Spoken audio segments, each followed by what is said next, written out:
Do you believe in divine intervention?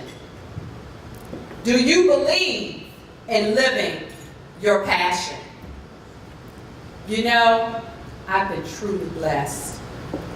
My father, Colonel James Roland Randall, MD, and my mother, First Lieutenant Marion Laverne Randall, RN, were the very best role models. My father is my educational role model, having graduated from Morgan State University and Howard University Medical School. He persevered through many educational obstacles. My mother is my humanitarian role model. She was a registered nurse, having earned a nursing diploma from Trumbull Memorial Hospital and studied psychology at Youngstown State University. Both served as mental health professionals. My father was a psychiatrist and my mother was a psychiatric nurse. Growing up, they instilled in me the value of education and service. The question was not if I would go to college, the question was where. I followed my father's example and became the valedictorian of the East High School class of 1983. I attended Ohio University and I breezed through my bachelor's, master's, and PhD. I met a well-accomplished young man. We were married and moved to Columbus, Ohio. I then began my journey at Columbus State Community College. I did not even know that community colleges existed. My hometown of Youngstown, Ohio, didn't have a community college during my youth. There were so many serendipitous events that occurred that led me to Columbus State. Dr. Lee Willis, my ultimate professional role model, and I had the same dissertation director. One of the advisors in the department knew my husband's boss. I served as an advisor for 5 years. It was one of my most enjoyable positions here at the college. I love the close advising and mentoring relationships with our students. During my time as an advisor, I coordinated the orientation program, college transfer fair, and college visitation program. One day, a well-spoken, intelligent young woman came into my office. She shared with me that she had previously taken classes at Columbus State Community College, but due to difficult times in her personal life, she had to drop out. She decided to seek advising to determine her next steps. This remarkable young woman's name is Clarice Williams, better known as Mickey. Mickey became a member of the women's organization that I founded, Sister Friends. Mickey was a scholar, author, and poet. I was present when she gave the student graduation address at Ohio Dominican University. Unfortunately, Mickey is no longer with us. She passed away due to cancer.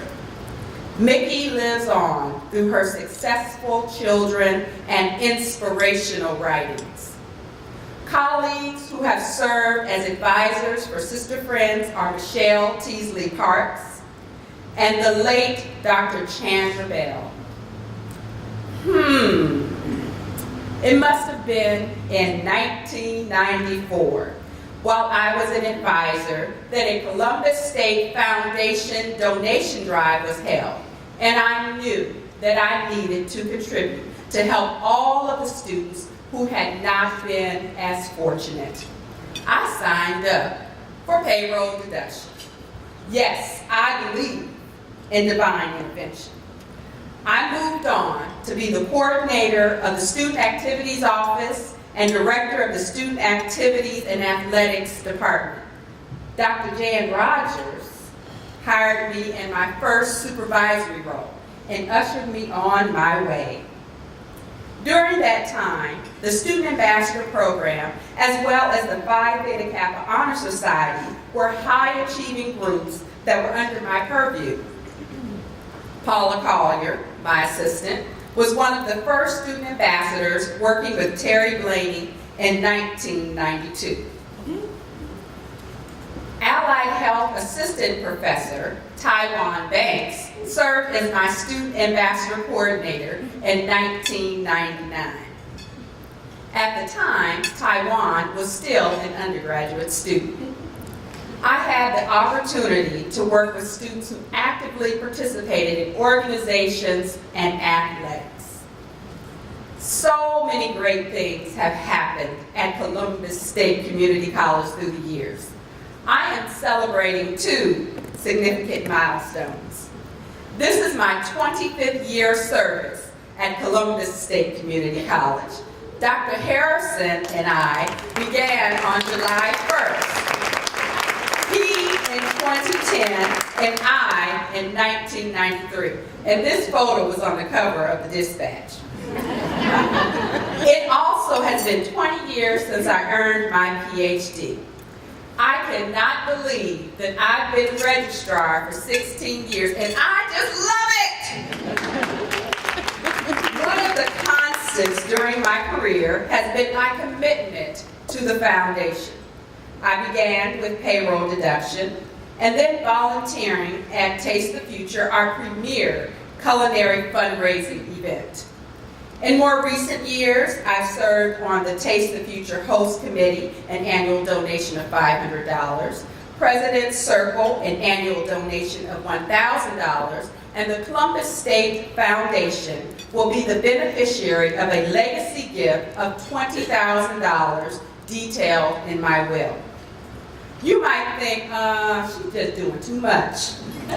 Well, I didn't do it all at one time. Let's see. This has been an over 20-year journey. I began with a $25 per pay deduction. If every employee committed to $25 per pay, that would be $1 million a year. I said $1 million a year. I ask that you join me on this magnificent journey, or increase your giving level on this fantastic journey. I feel that service is the rent that I pay to grace this earth. It is imperative that we, who are so fortunate, help those who are so vulnerable. You know, my favorite professional day of the year is graduation. During autumn and spring semesters, I have the pleasure of meeting with the valedictorian. The spring semester 2018 valedictorian is a vet tech student and also a veteran. She is a vet tech vet. I share with each of them that their accomplishments are the accomplishments of their families, the professors, all graduates, and the entire community. Graduation is the fulfillment of so many dreams, and we are the dream merchants. Yes, I do believe in living my passion. I am paying my blessings forward. Upon my retirement from Columbus State Community College, I will establish the Dr. Regina Randall Regal Leadership Round Scholarship through the Columbus State Foundation. Thank you for your continued support of our students.